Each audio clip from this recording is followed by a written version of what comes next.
real honor to be here today to talk about the history of web search and its impact. And as Paul said, what I hope to do is bring a real interdisciplinary perspective. The reason I decided to register today was because in our current climate, with how fast everything is moving, I think it's really important that we have a firm grasp on where we came from so that we know what to avoid or how to improve for the future. Today's a celebration of a couple of anniversaries. So in 1993, the first web search engine was released into the world, and 25 years ago this year, Google was released. Hearing some of the older academics talk about how the web search was back in the early and late 90s, it feels very much like we're at the precipice of something new, like with ChatGPT and other generative AI models, and I'm excited to be a part of that. So this panel is all about social impacts and contexts of search. In other words, what search means for our institutions, markets and societies. It is my absolute honor and pleasure to introduce Chirag Shah.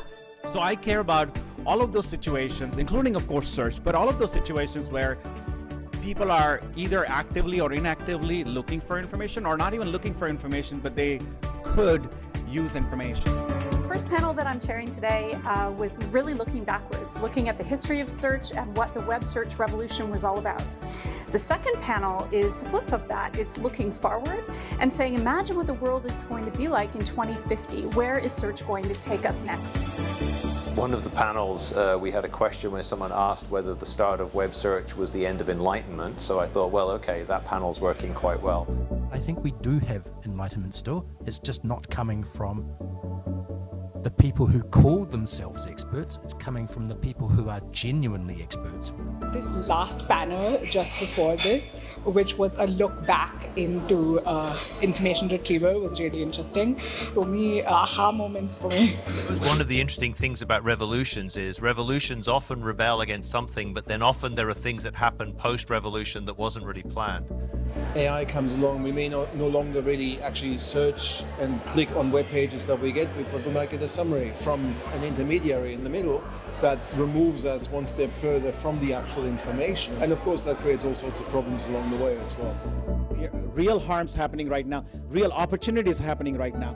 I'm intrigued to know how conventional search technologies and LLMs can work together to improve information retrieval and information access. This is a service that we care a lot about and have a great deal of interest in the way that the answers that Google gives us or other search engines may impact our lives and impact the lives of others. People are at the heart of all of this. So as much as we talk about technologies, artificial intelligence, looking backwards at search engines and the rise of technology, at the end of the day, it's really about the searcher and how those tools get used.